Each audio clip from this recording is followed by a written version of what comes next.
खुशखबरी? कैसी खुशखबरी? वीर के इस जवाब पर मधु का ध्यान उसी की ओर टिक गया। उसका चेहरा इस वक्त ऐसे भाव लिए था मानो कई सवाल खड़े कर रहा हो। तभी वीर की आवाज़ आई। मैं कल ही आ रहा हूँ, वीर ने ये कहा और कुछ देर बात करके फ़ोन रख दिया और खुशी से मधु को गले लगाते हुए बोला, मोहतरमा, हम कल घर जा रहे हैं। मेरे घर। मधु ने आज से पहले वीर को इस कदर खुश कभी नहीं देखा था। खुश क्या, उसने तो उसे ढंग से मुस्कुराते हुए भी नहीं देखा था। लेकिन आज आज ऐसा क्या हुआ? मधु उसकी खुशी को महसूस कर पा रही थी, लेकिन ना जाने क्यों उसके चेहरे की रंगत बदली बदली जान पड़ रही थी। वी ने जब घर जाने का जिक्र किया तो मधु का लहजा ज़रा अलग सा हो गया था। उसकी आंखें कई जज्बात लिए थी।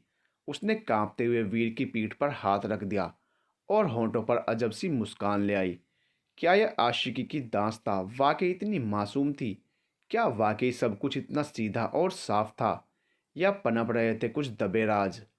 वीर और मधु की आशिकी किस हद को पार करेगी और किस हद तक जाएगी, इसका फैसला तो आने वाला वक्त खुद तय कर देगा। पर क्या होगा अंजाम जब सामने आएंगे मोहब्बत के कई और चेहरे? क्योंकि अलग से मिजाज जान पड़ते हैं दिल भर के, तो सफ़र खूबसूरत भी होगा और दिलचस्प भी। बिहार, पटना। आज दद्दा साहब की हवेली में जश्न का माहौल था। वजह सिर्फ एक नहीं बल्कि काफ़ी थी। काफ़ी वक्त बाद ये खुशनुमा माहौल आया था उनकी ज़िंदगी में। हवेली में चारों तरफ फूलों और लड़ियों की सजावट ने चमचमाते रंग बिखेर दिए थे। उसी पल एक जोरदार तमाचे की आवाज़ आंगन में गूंज उठी। किशन ने वहाँ काम कर रहे एक नौकर को जड़ दिया था और अब उसकी कॉलर पकड़कर बोला, क्या बे, दिखाई नहीं देता तुमको? पहले से ही देर हो रही थी, ऊपर से तुमने नया राछड़ो पसार दिया। असल में वो नौकर गलती से किशन से टकरा गया, जिसकी वजह से उसके हाथ में पकड़ी चटनी किशन की शर्ट पर फैल गई। माफ़ कर दो मालिक, गलती से हो गया। वो नौकर गिड़गिड़ाने लगा। किशन ने उसे दूर झटक दिया। वो ज़मीन पर जा गिरा। साला दो कौड़ी का, ए भैरव, मेरी दूसरी कमीज़ ला, कहते हुए किशन ने वो कमीज़ उतार दी और दूसरी पहनकर वो अपनी थान में बैठकर कहीं के लिए रवाना हो गया। जयप्रकाश नारायण एयरपोर्ट, पटना। यहाँ एग्जिट की तरफ इस वक्त वीर आ रहा था और उसके साथ थी मधु, जिसकी अभी तक घिग्गी बंधी हुई थी, क्योंकि यह पहली दफ़ा था जब उसने प्लेन में सफ़र किया था। अभी तक उसे ऐसा लग रहा था कि बस कुछ देर में आसमान की ऊंचाइयों को छूते हुए वो हमेशा के लिए उन ऊंचाइयों में सिधार जाएगी। वो अभी तक डरी हुई थी। बड़ी मुश्किल से तो वीर ने ही उसे हैंडल किया था और अभी भी उसने मजबूती से उसका हाथ पकड़ रखा था। डरना बंद करो मोहतरमा, अब आसमान में नहीं ज़मीन पर हो तुम, और यहाँ फ़िलहाल सेफ हो, वीर ने समझाया।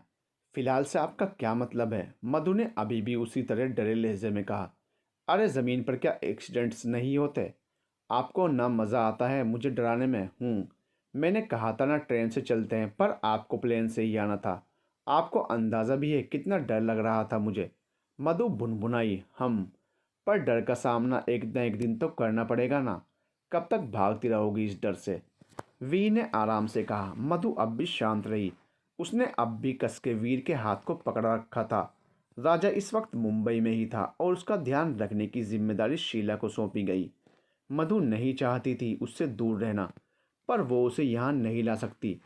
पर शीला पर भरोसा था उसे कि वो उसका बखूबी ख्याल रखेगी। वहीं जब वो दोनों जैसे ही एयरपोर्ट से बाहर आए, तभी तेज ढोल नगाड़ों की आवाज़ उनके कानों में पड़ी। उसी वक्त वीर ने धीरे से मधु का हाथ छोड़ा। एक शख्स ने तुरंत झुककर वीर के पैर छू लिए और फिर उसे धीमे से गले लगा लिया। ये किशन था जो इस वक्त 3-4 गाड़ियों का काफिला लेकर वीर को एयरपोर्ट पर लेने आया था, वो भी पूरे ढोल नगाड़ों के साथ। किशन के साथ 10-12 शख्स और थे। इतनी भीड़ में अपने आप मधु खिसक कर पीछे खड़ी हो गई, इसलिए किसी का उस पर ध्यान नहीं गया। किशन ने इधर तुरंत वीर के गले में फूलों की माला डाली, जिसके पड़ते ही वीर ने उसे उतार डाला और ढोल नगाड़ों की तेज आवाज़ की वजह से वो चिल्लाते हुए बोला, बस बंद करो ये सब। वीर की आवाज़ सुनते ही किशन ने उनको शांत रहने को कहा। रे बंद करो रे। ढोल बजने बंद हुए तो वीर ने किशन को घूरा। क्या है ये सब किशन? मैं क्या कोई जंग जीत कर आया हूँ जो ये तमाशा लगा रखा है? अरे बड़े भैया, जंग न सही, पर पूरे 1 साल बाद आए हो घर, ढोल नगाड़ों से स्वागत तो बनता है। कुछ नहीं बनता है, और अगर अब तुम्हारा स्वागत हो गया हो तो चलें घर। जी चलिए, कहकर किशन ने खुद गाड़ी का दरवाज़ा खोला और वीर को बैठने के लिए कहा। तभी वीर रुका और मुड़ गया। सामने ज़रा दूरी पर मधु खड़ी थी, जो कब से ये सब होते हुए देख रही थी। वीर ने उसे अपने पास आने को कहा, यहाँ आओ।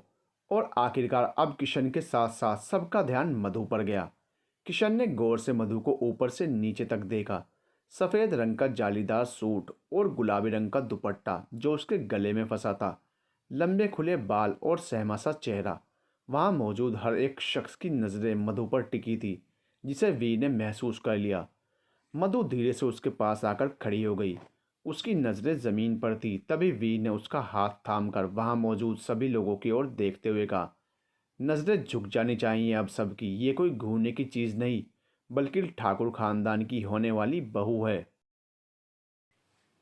वीर की इस बात को सुनते ही सबकी नज़रें मधु से हटकर ज़मीन पर जा लगी।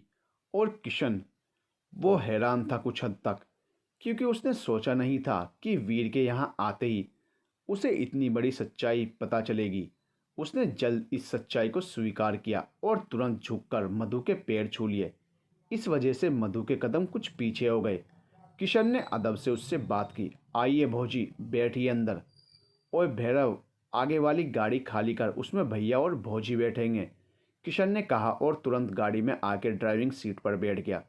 उसी में आगे वीर और पीछे अकेली मधु बैठी थी। किशन खुद वीर की गाड़ी चला रहा था। वो काफ़ी खुश हुआ था मधु को देखकर।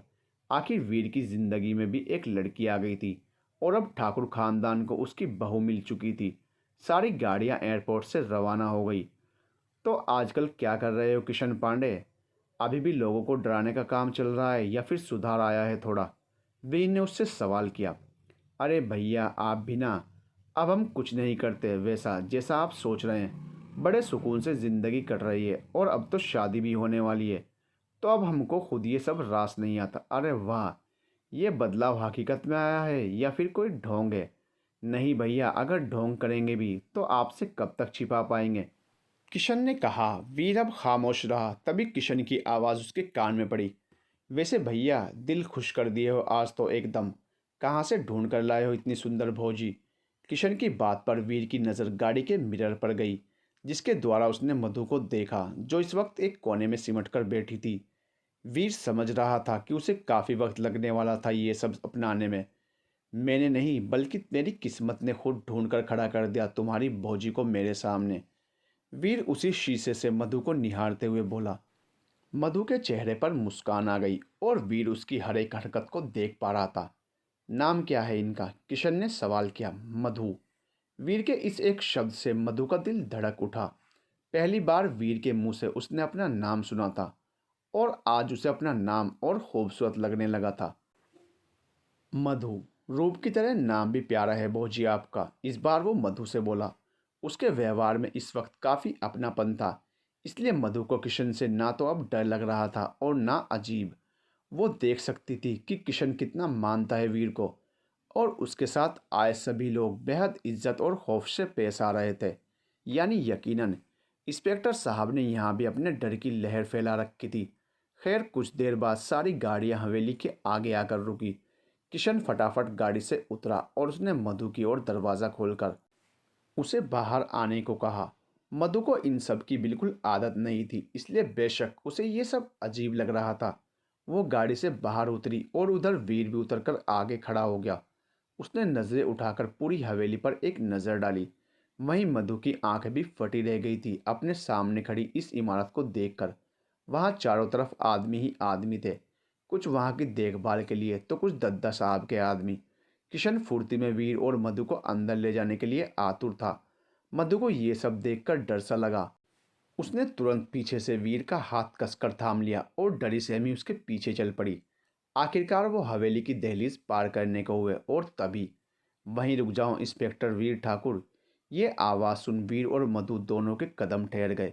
वीर ने अपनी नज़रें उठाकर देखा तो पाया सामने से सफ़ेद रंग के कुर्ते पायजामे में एक अधेड़ उम्र का आदमी आ रहा था। चेहरे पर हल्की सफ़ेद दाढ़ी और अलग ही किस्म का रोब लिए वो वीर की आंखों में आंखें डालकर खड़ा हो गया। वहाँ मौजूद हर एक शख्स की गर्दन और नज़रें झुकी थी। सिवाय वीर के। यही थे दुष्यंत सिंह ठाकुर। ठाकुर खानदान से जुड़ा इतना अहम फैसला ले लिया तुमने, और हमें बताना तक ज़रूरी नहीं समझा। दुष्यंत की आवाज़ इतनी भारी थी जिसे सुन मधु धीरे से वीर के पीछे जा छुपी। मधु ने अपनी नज़रें उठानी चाही तो उसी पल दुष्यंत की नज़रें उससे जा टकराई, और उसी पल मधु ने तुरंत अपना चेहरा झुका लिया। वीर काफ़ी हद तक समझ पा रहा था कि क्या दुष्यंत उससे कुछ कहना चाह रहे हैं। क्या हुआ वीर, चुप क्यों हो? क्या आज हवलदार साहब के पास कोई जवाब नहीं? दुष्यंत ने एक बार फिर उसी भारीपन के साथ कहा। मैंने अपनी ज़िंदगी के अब तक सारे अहम फैसले खुद लिए हैं, और यहाँ बात सिर्फ ठाकुर खानदान की ही नहीं बल्कि मेरी खुद की ज़िंदगी की थी। तो जाहिर सी बात है फैसला भी मेरा ही होना था। वीर ने सीधा जवाब दिया। तो मेरा भी हौसला भी सुन लो वीर, ये लड़की ऐसे इस घर में नहीं आएगी। दुष्यंत की बात पर मधु का दिल बैठ गया। सभी लोग हैरान थे। ऐसा लग रहा था मानो बाप बेटे में गहरी रंजिश होने वाली थी। तभी दुष्यंत ने मधु को देखते हुए उसे इशारा कर अपने सामने आने को कहा। ए लड़की, इधर आओ। दुष्यंत की बात पर उनके सामने जाना तो दूर, उल्टा वो एकदम वीर के पीछे जा सिमटी। उसे तो ऐसा लग रहा था मानो अभी उसे फांसी के फंदे पर लटका दिया जाएगा। तभी वीर ने हल्के से पीछे मुड़कर मधु की कलाई को पकड़कर उसे आगे करना चाहा। आगे आओ, मैं हूं ना। पर मधु आंखों ही आंखों में उससे मिन्नतें कर रही थी कि उसे नहीं जाना कहीं। पर वीर ने पलकें झपकाकर उसे आश्वासन दिया, और वो डरते हुए दुष्यंत के आगे जा खड़ी हुई। कुछ पल तक खामोशी रही। तभी दुष्यंत ने मधु को देखते हुए कहा, हम पहली बार इस घर की होने वाली बहू आई है, क्या ऐसे ही स्वागत होगा उसका? दुष्यंत की बात पर मधु हैरान रह गई। गीता जी, आरती की थाल लाइए बहू के स्वागत के लिए। दुष्यंत के इस अचानक से बदले व्यवहार से मधु सवालिया नज़रों से वीर को देखने लगी। तभी वीर हल्का सा मुस्कुराया, और अगले ही पल उसने झुककर दुष्यंत के पैर छू लिए।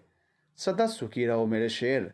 दुष्यंत ने वीर को आशीर्वाद दिया। उसी वक्त एक अधेड़ उम्र की औरत हाथों में पूजा की थाल लिए वीर और मधु के सामने आ खड़ी हुई। वीर ने झुककर उनके भी पैर छुए।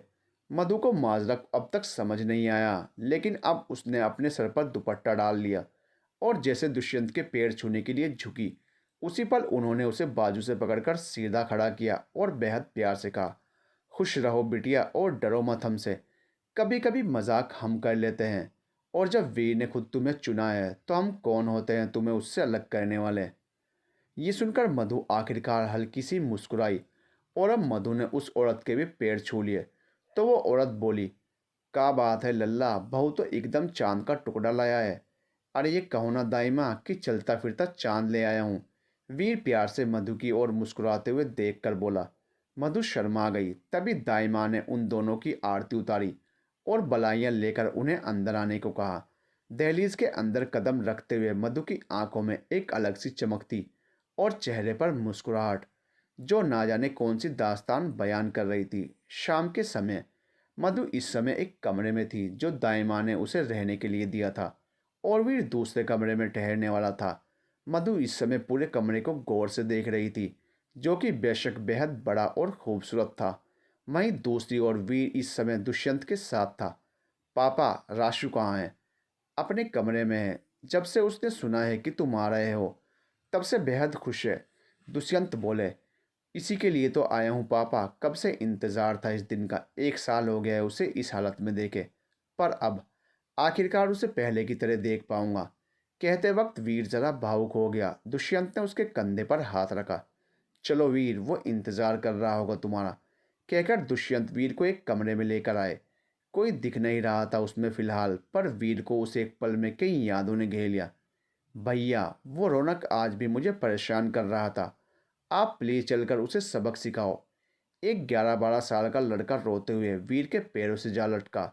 इस समय वीर की उम्र 16 वर्ष थी। पहले रोना बंद कर राशु, ये आंसू हमारी कमजोरी होते हैं। तू जितना रोएगा लोग तुझे उतना ही परेशान करेंगे। वीर ने उसके आंसू पोंछते हुए कहा, लेकिन भैया वो हमेशा मुझे ऐसे ही तंग करता है। राशु ने अपनी टिमटिमाती आंखों के साथ कहा, अगर अगली बार वो तुम्हें तंग करे तो बिना किसी बात की परवाह किए एक जोर का मुक्का उसके मुंह पर मारना। ठीक, फिर तो वो भी मुझे मारेगा ना भाई। मेरे होते हुए तुझे कोई हाथ लगा सकता है भला? वी ने उसे समझाया, और हुआ भी कुछ ऐसा ही। अगले दिन स्कूल में फिर से रौनक ने राशु को तंग करना चाहा, पर वीर के कहे अनुसार उसने एक खींचकर मुक्का रौनक की नाक पे जड़ दिया। पहले तो ये देख सब बच्चे हैरान हुए, पर फिर रौनक पर हंसने लगे। ये देख उसे बेहद गुस्सा आया और वो जैसे ही राशि पर पलटवार करने को हुआ, उसी वक्त किसी ने बोरे की तरह उसे गोद में उठा लिया। ये वीर था। बस कर 1.5 फुट है, सारा दम अभी निकाल देगा, तू बड़े होकर क्या करेगा, कहते हुए वीर ने उसे बेंच पर खड़ा कर दिया। अब छोटा सा रौनक वीर की आंखों में आंखें डालकर उसे घूर रहा था। एक बात अपने दिमाग में हमेशा हमेशा के लिए फिट कर ले गोले, रक्षित सिंह ठाकुर राशु के साथ जब तक उसका बड़ा भाई है तब तक उसका कोई बाल भी बांका नहीं कर सकता। आई बात समझ, कहकर वीर ने उसके गालों को थपथपाया और वो जैसे ही मुड़ा उसी पल रासू खुशी से उसके पैरों में लटक गया। भैया यू आर द बेस्ट, आप वर्ल्ड के बेस्ट भाई हो। फाइनली आज आपने रौनक को मज़ा चखा दिया। वीर मुस्कुरा दिया और उसने तुरंत राशु को अपनी गोद में उठा लिया। इस बार तो मैंने सब कुछ हैंडल कर दिया, पर हर बार मैं नहीं रहूँगा ना राशु, तो अब तुम्हें खुद इन सिचुएशंस को फेस करना सीखना होगा। आई प्रॉमिस भाई, अब मैं किसी से नहीं डरूंगा, पर आप हमेशा मेरे साथ रहोगे ना, वो दुनिया जहाँ की मासूमियत लेकर बोला। मैं हमेशा अपने राशु के साथ रहूँगा और मेरे होते हुए उसे कोई कुछ नहीं कर पाएगा, प्रॉमिस। प्रॉमिस, कहकर वीर ने उसके गाल को चूम लिया। उसी पल किसी ने उसके कंधे पर हाथ रखा। वीर वीर ने मुड़कर देखा तो वो अपनी बचपन की यादों से बाहर निकला। उसके सामने इस वक्त दुष्यंत खड़े थे। उन्होंने धीमे से वीर को इशारा कर पीछे देखने को कहा। वीर ने पलटकर देखा तो खुली हुई बालकनी के पास एक 23-24 साल का लड़का था जो इस वक्त व्हील चेयर पर बैठा था। उसे देख वीर का मन बैठ गया। ना जाने कब से अपने भाई को इस हालत में देख रहा था वो, पर अब उसके इंतजार का वक्त खत्म होने को था। वीर जैसे ही रक्षित के पास जाने के लिए बढ़ा, यकायक उसके कदम जम गए। उसने देखा कि रक्षित अब खुद व्हीलचेयर से धीरे धीरे खड़ा हो रहा है। ये देख मानो वीर की जान में जान आई। यही खुशखबरी थी जो दुष्यंत ने वीर को फ़ोन पर सुनाई थी। इस तरफ वीर ने अपने कदम बढ़ाए और वहीं दूसरी तरफ रक्षित ने अपने कदम हिलाने शुरू किए। लगभग 1 साल बाद वीर उसे चलते हुए देख पा रहा था। उसकी आंखों से खुशी की एक बूंद गिर गई। वो दौड़ते हुए रक्षित के गले जा लगा। रक्षित ने भी उसे कसकर गले लगा लिया। देख रहे हो भाई, अब मैं चल सकता हूँ। हाँ राशु, अब तू चल सकता है मेरे भाई। आंखें तरस गई थी तुझे पहले की तरह देखने के लिए। थैंक यू भाई, ये सब आपकी वजह से ही पॉसिबल हो पाया। मैंने तो सारी उम्मीद ही छोड़ दी थी, पर देखिए ना, आपकी उम्मीद रंग ले आई। आई लव यू भाई, I love you. Love you too, कहकर वीर उससे दूर हुआ।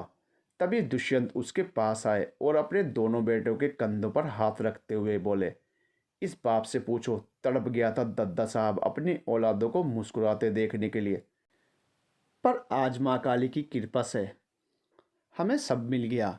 अरे अब जश्न होगा हवेली में। एक तरफ किशन की मंगनी की शहनाइयाँ, तो दूसरी तरफ मेरे दोनों सपूतों के लिए आतिशबाजी। एक बार फिर ठाकुर हवेली जगमगाएगी। अरे पूरे बिहार को मालूम पड़ना चाहिए कि दद्दा साहब के बेटे वापिस आ गए हैं। दुष्यंत ने खुशी से अपने दोनों बेटों को गले लगा लिया। न जाने कब से तड़प रहे थे वो उस पल के लिए। रक्षित की कदकाठी वीर से मिलती जुलती थी, पर जहां वीर के चेहरे पर सख्ती और अलग सा तेज था, तो वहीं रक्षित के चेहरे पर अपनी उम्र के हिसाब से एक अल्हड़पन था। काफ़ी अलग था उन दोनों का स्वभाव। रक्षित के हल्के घुंघराले बाल थे, रंग साफ और हल्की दाढ़ी। आखिरकार एक बड़े रोग से जूझ के वो आज पहले की तरह जिंदगी जीने के लायक हुआ था। शाम के वक्त मधु के कमरे का किसी ने दरवाज़ा नॉक किया। उसने खोलकर देखा, सामने दाई माँ खड़ी थी। उनके हाथों में एक थाल थी जिस पर लाल रंग का कपड़ा ढका था। आइए आंटी जी। दाई माँ, लल्ला हमको दाई माँ कहता है बहू रानी, तुम भी वही कहोगी, कहते हुए वो कमरे के अंदर आई और उन्होंने उस थाल को बेड पर रख दिया। आज रात घर में महाकाली की आरती है, तुम्हें भी इसमें शामिल होना है, इसलिए तुम्हारे लिए ये साड़ी लाई हूँ। स्नान करके ठीक समय पर नीचे आ जाना। जी मैं आ जाऊंगी, मधु ने मुस्कुराकर जवाब दिया। तो वो और उसके करीब आई और मधु के कान के नीचे नज़र का काला टीका लगा दिया।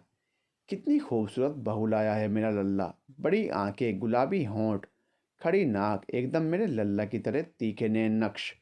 माँ बाप से कब मिलवाएगी तू? उन्होंने प्यार से पूछा, पर मधु का मुंह सिला रह गया। भला अब वो क्या जवाब देती। क्या हुआ, कुछ पूछा है हमने। वो मेरे माँ बाप नहीं हैं उसके। ये आवाज़ सुन मधु ने नजरें घुमाकर देखा तो दरवाजे पर वीर था। क्या? दाइमा हैरान रह गई। हाँ, बचपन में ही उसके माँ बाप गुजर गए, वो अकेली है, पर बहुत जल्द उसे भी एक परिवार मिलेगा, कहकर वीर ने अपनी बाजू को उनके कंधे पर लपेट दिया। मैं सही कह रहा हूँ ना दाइमा? जिस तरह मुझे आपसे हमेशा माँ का प्यार मिला है वैसे ही उसे भी मिलेगा ना? वीर की बात सुन उनकी आंखें भर आई। उन्होंने प्यार से मधु के गालों को छूकर कहा, अरे एक माँ का प्यार कभी अपने बच्चों में भेदभाव नहीं करता। जैसे तू मेरा बच्चा है वैसे ही ये भी मेरी बिटिया हुई, और एक माँ अपनी बच्ची से भला क्यों प्यार नहीं करेगी? उनके इस तरह स्नेह पर मधु को रोना आ गया। देख रही हो दाइमा, बहुत रोती है ये। अव्वल दर्जे की रोंदू बहू ला रहा हूं मैं। वीर बोला। चुप कर, परेशान न कर उसे, वो बोली, और उन्होंने मधु को गले से लगा लिया। मधु भी झट से उनके गले जा लगी। बचपन से लेकर आज तक बहुत तड़पी हूँ माँ के प्यार के लिए, लेकिन आज आपको देखकर लग रहा है अगर मेरी माँ होती तो ऐसी ही होती। मधु भावुक स्वर में बोली। रोते नहीं बिटिया, अब हम हैं ना, कहकर वो उससे दूर हुई। चलती हूँ, अब तैयार रहना आरती के लिए, ठीक? जी। वो चली गई। अब कमरे में बस वीर और मधु बचे थे। उनके जाते ही वीर ने मधु को अपने करीब कर लिया। ये क्या कर रहे हैं आप? दरवाज़ा खुला है, दूर हटिए। खुला रहने दो दरवाजे को। सब जानते हैं कि तुम इंस्पेक्टर वीर ठाकुर की मोहब्बत हो।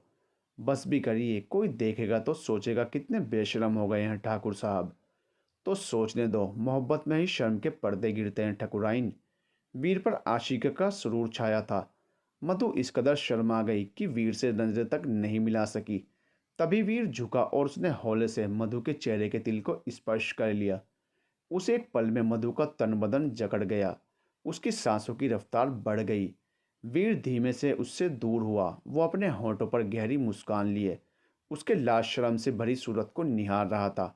और कुछ ही देर में वो चला गया और मधु, वो ना जाने किस पल में हकीकत में वापस आई। वीर की करीबी अलग सा नशा कर देती थी उसके दिलो दिमाग पर, जो ना जाने किस पल में उतरता था। अंधेरा छा गया। हवेली की दो दासियां मधु को नीचे महाकाली के मंदिर में ले गई। मंदिर में पहुंचकर उसे दाई माँ मिली। उन्होंने सबसे पहले उसकी नज़र उतारी और फिर कुछ ही देर में घर के बाकी सदस्य भी वहां आ गए। किशन, दुष्यंत और वीर, सभी ने इस समय धोती कुर्ता पहना था। और इधर एक साथ मधु की नज़र वीर पर पड़ी, जो सफ़ेद रंग के धोती कुर्ते में क्या गजब ढा रहा था। तो वही मधु, उसके इस रूप को देख वीर की धड़कनें तेज हो गई। लाल रंग की सादी साड़ी और बालों की लंबी चोटी, जिसमें से कुछ लट निकलकर उसके गालों पर वार कर रही थी, और माथे पर छोटी सी लाल रंग की बिंदी बेहद दिलकश लग रही थी। खैर, कुछ ही समय में आरती शुरू हुई।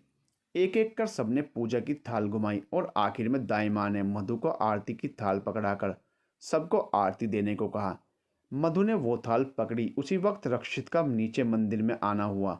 उस वक्त मधु पीट करके खड़ी थी, पर जैसे ही सबको आरती देने के लिए मुड़ी, उसी पल उसकी नज़र सामने से आ रहे रक्षित पर पड़ी।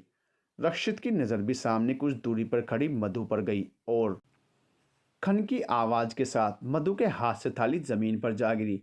मधु की सांसें इस वक्त तेज थी, और थाल गिरने की वजह से सबकी नज़र उसी पर जा टिकी। ये देवी मैया, ये क्या अनर्थ हुआ? दाइमा अवाक सी माथे पर हाथ धर के बोली। इधर मधु का चेहरा पसीने से लथपथ हो गया था। उसने एक नज़र रक्षित पर डाली और फिर नीचे गिरी पूजा की थाली पर। उसे एहसास हुआ कि उसने क्या कर डाला है। वहाँ मौजूद सभी लोग इस वाक्य से नाखुश थे, पर वीर, उसके मन में ना जाने क्या था। वो गौर से मधु के चेहरे के बदलते भाव को देख रहा था। माहौल काफ़ी संगीन हो चुका था। अरे तो क्या हुआ दाइमा? भाभी से गलती से गिर गई। हो जाता है कभी कभी ऐसा। किशन ने माहौल को हल्का करने की कोशिश की। पर पूजा पाठ के काम में ऐसी गलतियां शुभ नहीं होती किशन, समझे? दाइमा गुस्से में बोली। बस, जो होना था वो हो गया, अब कोई इस बारे में चर्चा नहीं करेगा, दुष्यंत ने कहा, और आगे बढ़कर माता रानी के चरण छू लिए। जिसके बाद उन्होंने मधु को देखा, जो अपनी की हुई गलती पर काफ़ी शर्मिंदगी से नजरें झुकाए खड़ी थी। उसकी आंखों में आंसू आ गए थे। बहू को कमरे में ले जाओ, उन्होंने वहां मौजूद नौकरानी से कहा, और वो मधु को ले गई। सब लोग अपने कमरे में जाएं और हम चाहते हैं कि इस बारे में अब कोई कुछ चर्चा ना करे। गलतियां हैं, सबसे होती हैं। राय का पहाड़ बनाने की आवश्यकता नहीं है, कहकर वो अपने कमरे की ओर रवाना हो गए। रात के किसी पहर में मधु इस समय अपने कमरे में थी। लगातार बह रहे आंसू उसके चेहरे को भिगो रहे थे। वो इस वक्त कमरे की खिड़की से खड़ी बाहर छाए अंधेरे को देख रही थी। उसी पल किसी ने पीछे से उसे पकड़ लिया। मधु ने कोई हरकत नहीं की। उसने खामोशी से अपनी आंखें मींच ली। घर भर दोगी, रो रो कर बी ने कहा। मुझसे आज बहुत बड़ी गलती हो गई है ठाकुर साहब, मैंने सबका बहुत दिल दुखाया है, मधु टूटती आवाज़ में बोली। गलती तो हुई है, पर ऐसी भी नहीं जिसे माफ़ ना किया जा सके। वी ने अपना चेहरा मधु के कंधे पर रख दिया। पर मुझे ध्यान रखना चाहिए था, ना जाने कैसे वो थाल मेरे हाथों से छूट गई। उसने बिन मांगे सफाई दी। तो अब वी ने आहिस्ता से उसे अपनी तरफ घुमाया। मधु गर्दन लटकाकर उसके सामने खड़ी थी। कमरे में ज्यादा उजाला नहीं था, बस चांद की मध्यम सी रोशनी सब जगह बिखरी हुई थी और वही दूधिया रोशनी मधु पर पड़ रही थी। वी ने उसके हसीन चेहरे के आड़े आ रहे उन आंसुओं को पोंछ दिया और चेहरे को हाथ में भर लिया। नजरें मिलाओ मोहतरमा, वो हल्की आवाज में बोला। मधु ने हौले से अपनी पलकें उठाई। कुछ पूछूं तो उसका सही जवाब दोगी ना? वीर के सवाल पर मधु जरा हैरान हुई, पर फिर उसने धीरे से अपनी हाँ में गर्दन हिला दी। क्या कुछ ऐसा है जो तुम मुझसे छिपा रही हो? ये बात सुन मधु का रंग ढंग सवालों से घिर गया। आपके इस सवाल की वजह? मुझे सिर्फ जवाब दो। नहीं, कुछ नहीं छिपाया मैंने आपसे। कोशिश भी ना करना। अपने प्यार के साथ साथ अपना विश्वास दिया है मैंने तुम्हें, उसे तोड़ना मत। झूठ से नफरत है मुझे, और मेरी नफरत का अंजाम बेहद खौफनाक होता है। और मुझे आपकी नफरत नहीं, सिर्फ मोहब्बत चाहिए। तो नहीं डरती मैं उस खौफनाक अंजाम से? मधु के जवाब पर वीर कुछ लम्हों तक एकटक उसकी आंखों में आंखें डाल उसे देखता रहा, और आखिरकार वो उससे दूर हुआ। वैसे बताने का वक्त नहीं मिला, पर आज बेहद हसीन लग रही हो तुम, कहकर वीर उसे निहारते हुए पीछे की ओर कदम बढ़ाने लगा। और अगले ही पहर में उसने कमरे के दरवाजे को बंद कर दिया। उसने मधु को भरपूर अपनी निगाहों में बसाया। उस लाल साड़ी में लिपटी हद से ज्यादा मस्त लग रही थी वो। उसके करीब आया तो मधु घबरा गई। ठाकुर साहब, कुछ ना बोलो ठकुराइन, वैसे भी तुम्हारे हुस्न ने कायल कर रखा है मुझे, वीर उस पर झुकते हुए बोला। मधु शर्माते हुए दूसरी ओर मुड़ गई। उसकी इस अदा पर वीर मुस्कुराया। ना पूछो हुस्न की तारीफ हमसे, मोहब्बत जिससे हो बस वही हंसी है। वीर उसके करीब जाने को हुआ तो मधु उससे और दूर हुई, पर उसी पल वीर ने उसकी साड़ी का पल्लू अपनी मुट्ठी में भर लिया और खींचकर उसे खुद से जोड़ दिया। मधु एक डोर की तरह खींची चली आई और पलट कर उसकी बाहों में समा गई। तेरी बाहों में मिली ऐसी राहत सी मुझे, हो गई जाने जहां तेरी आदत सी मुझे। मधु ने अपने हाथ वीर के कंधे पर रख दिए। मधु के माथे को बेहद मोहब्बत लिए वीर ने छू लिया। उसने देखा कि मधु की पलकें भीगी हैं। क्यों तकलीफ देती हो अपनी इन आंखों को मोहतरमा? जब तुम रोती हो दर्द यहाँ भी होता है, कहकर वीर ने अपने दिल की ओर इशारा करके कहा। अगली सुबह मधु एक खुशनुमा नींद से जागी। उसने देखा बिस्तर पर वो अकेली है। कल रात की यादों पर वो हल्की सी मुस्कुराई और अपनी साड़ी संभालते हुए उठकर फ्रेश होने चली गई। वहीं दूसरी तरफ किसी कमरे में एक लड़की पैर मुड़कर बैठी हुई अपना चेहरा छिपाए रो रही थी। तभी दरवाज़ा खुला, जिस पर उसने कोई ध्यान नहीं दिया। वो बस अपनी फूटी किस्मत पर आंसू बहा सकती थी। कब तक रोती रहोगी ऐसे? होना तो तुम्हें मेरा ही है, कमरे में दाखिल हुए उस शख्स ने कहा। और ये लड़की प्राची थी, जिसके सामने इस वक्त किशन खड़ा था। क्यों कर रही हो ये सब? अच्छा लगता है तुम्हें हमको तकलीफ पहुंचाने में, हैं? किशन उस पर बरस पड़ा और गुस्से में उसे बिस्तर से उठाकर खड़ा कर दिया। प्राची नफरत से उसकी आंखों में देख रही थी। मेरे रोने से भला तुम्हें क्या तकलीफ होने लगी किशन? तुम्हें तो खुश होना चाहिए। आखिरकार मेरी जिंदगी और ख्वाहिशों को कुचलकर तुम मुझे बहुत जल्द हासिल कर लोगे। प्राची की आवाज़ में इस कदर नफरत थी जब किशन की बर्दाश्त के बाहर था। तुम्हें हासिल नहीं बल्कि चाहत बनाना है मुझे। क्यों नहीं समझती तुम मेरे प्यार को? इस बार किशन की आवाज़ टूटी हुई थी, पर उसी वक्त प्राची ने उसकी कॉलर को पकड़ लिया। उसकी आंखों में अंगारे देख रहे थे। तुम्हें क्या लगता है मेरे भाई की चिता पर फेरे लेकर मैं तुमसे प्यार करने लग जाऊंगी? कभी नहीं। मैं मरना चाहती हूँ किशन। मार डालो मुझे, क्योंकि अपने भाई के कातिल संग फेरे लेने की हिम्मत नहीं है मुझ में। प्राची किशन को झकझोरने लगी। वो बौखला उठी थी। मार क्यों नहीं डालते तुम मुझे? तुम 1000 शादियाँ रचा लो मुझसे, 1000 बार मेरे शरीर को पालो, पर एक बात कान खोलकर सुन लेना, तुम कभी मेरे दिल में नहीं आ पाओगे। अरे तुमसे पहले तो हर जन्म में मैं अपनी मौत चुनूंगी, मर जाना पसंद करूंगी, समझे तुम? प्राची की चीख में दर्द, नफरत, लाचारी और ना जाने क्या क्या था। मार डालो मुझे, प्लीज़ मार डालो। वो गिड़गिड़ाने लगी और तभी एक जोरदार तमाचा उसके गालों पर छप गया। बस, बहुत हो गया तुम्हारा। मरना चाहती हो हैं? मरना चाहती हो तो सुनो, जब तक मैं जिंदा हूं तुम्हें कुछ नहीं होने दूंगा, समझी? और रही बात तुम्हारे भाई की, तो वो जिंदा है। किशन के कहे आखिरी शब्दों से प्राची की मानो जान आई। वो तुरंत किशन की बाजू पकड़कर उसे उम्मीद भरी नजरों से देखने लगी। क्या क्या कहा तुमने? जिंदा? जिंदा है वो? हाँ जिंदा है मयंक। नहीं, झूठ बोलते हो तुम। मुझसे कहा गया था कि उन्हें मार दिया गया है। झूठ कहा गया था तुमसे। मयंक को कुछ नहीं हुआ है, वो जहाँ भी है सही सलामत है। और क्यों मानूं मैं तुम्हारी बात? प्राची के इस सवाल पर किशन ने अपना फ़ोन निकाला और उसमें एक वीडियो चलाकर उसके हाथ में फ़ोन थमा दिया। जैसे जैसे वीडियो आगे बढ़ता जा रहा था, वैसे वैसे प्राची का कलेजा फटा जा रहा था। उसे यकीन नहीं हुआ कि ये सब उसके साथ हो क्या रहा है। वो सदमे में चली गई थी। उसके हाथ से फ़ोन छूटकर ज़मीन पर जा गिरा। नहीं, ये क्या, क्या है ये सब? वो लड़खड़ाती आवाज़ में बोली। ये तुम्हारा वो भाई है जिसके लिए तुम यहाँ मरी जा रही हो। ये वो है जो तुम्हें बेचने के इरादे से यहाँ लाया था। ये वो है जिस पर तुमने आंख मूंद कर भरोसा किया। पर अब सच तुम्हारे सामने है। प्राची टूट चुकी थी, मानो उसमें अब जान ही न बची हो। दरअसल उस वीडियो में मयंक एक पब में कुछ लड़कियों के साथ अय्याशी कर रहा था, बेहद खुश, मानो उसकी ज़िंदगी में किसी बात की चिंता ही ना हो। तो वहीं एक और वीडियो में वो खुद किशन से ये कबूल कर रहा था कि प्राची को एक आदमी ने 17 लाख रुपए में खरीदा था और उन रुपयों के लालच में वो अपनी बहन को बेचने के लिए राज़ी हो गया। वो प्राची के चाचा का लड़का था। कुछ साल पहले ही उसके माँ बाप का साया सर से उठ चुका था, जिसके बाद वो अपनी चाची के साथ रहने लगी, जिससे ना लगाव था और ना प्यार। और मयंक था उनका इकलौता बेटा।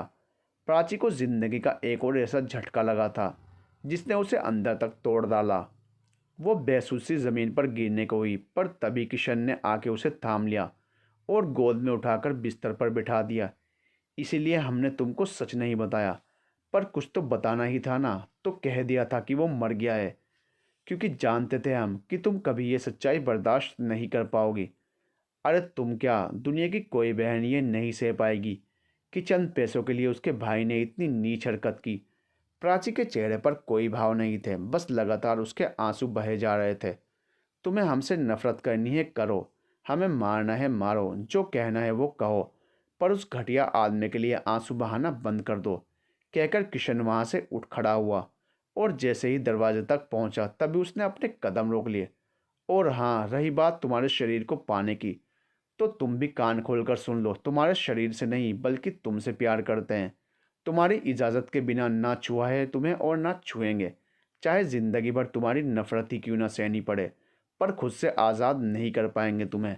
कहकर वो उस कमरे से चला गया और पीछे छोड़ गया प्राची के मन में कई सवाल। इसी शाम आज हवेली में अलग सा नशा छाने को था। बाहर उस बड़े से बगीचे में माहौल परवान चढ़ा था।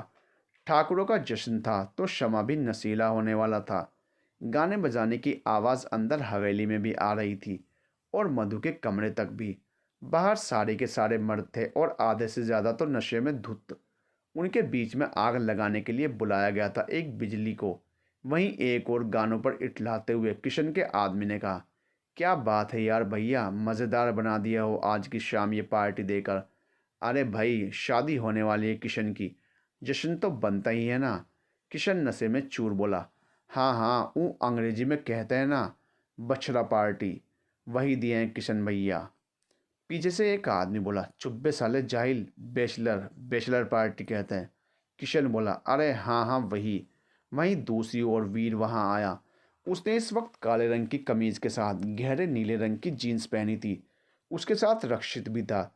चारों तरफ नजरें घुमाकर वो वीर से बोला, कितने महीने बीत गए भाई इन खुशियों के लिए। आखिरकार आज हम सब साथ हैं। हम, सच कहा तूने। और किशन तो कुछ ज़्यादा ही खुश लग रहा है। वीर मुस्कुराते हुए किशन की ओर देखकर बोला, जो नशे में कुछ फुलझड़ियों के साथ झूम रहा था। खुश क्यों नहीं होगा, आखिर शादी होने वाली है उसकी। पर मैं एक बात को लेकर खुश नहीं हूँ। रक्षित बोला, क्या? अरे भाभी, आपने उनसे मिलवाया ही नहीं अभी तक। सोचा था कल शाम ही तेरी मुलाकात करवाऊंगा उससे, पर देखा था ना कल क्या हुआ। और आज सुबह से मैं बाहर था तो वक्त ही नहीं मिला। कोई बात नहीं भाई, लेकिन मानना पड़ेगा, she is such a beauty. Rakshit के चेहरे पर इस वक्त अलग सी चमक थी। वीर ने एक नज़र उसके चेहरे को देखा और फिर अपनी नज़रें सामने कर दी।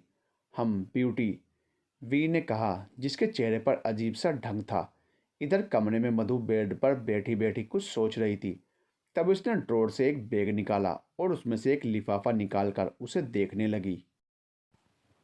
मुझे आज ही से ये करना होगा। जितना वक्त लूंगी उतने ही सवाल खड़े होंगे। मधु, जिसके रूप पर अब तक दुनिया जहान की मासूमियत का आवरण देखा था, आज वही चेहरा कई राज लिए खड़ा था। उसकी आंखों में आज आंसू नहीं बल्कि आग दिख रही थी। कुछ जला देने की आग। होंठों पर मुस्कान नहीं बल्कि नफरत थी। शायद उसके किसी छिपे चेहरे पर से एक नकाब उतरने वाला था। To be continued. मासूम सी दिखने वाली मधु अपने अंदर कितने राज दफन करके बैठी है, जिनसे अब एक एक करके पर्दा उठने वाला है। ये तो अगले एपिसोड में ही पता चलेगा, तो बने रहिए हमारे साथ।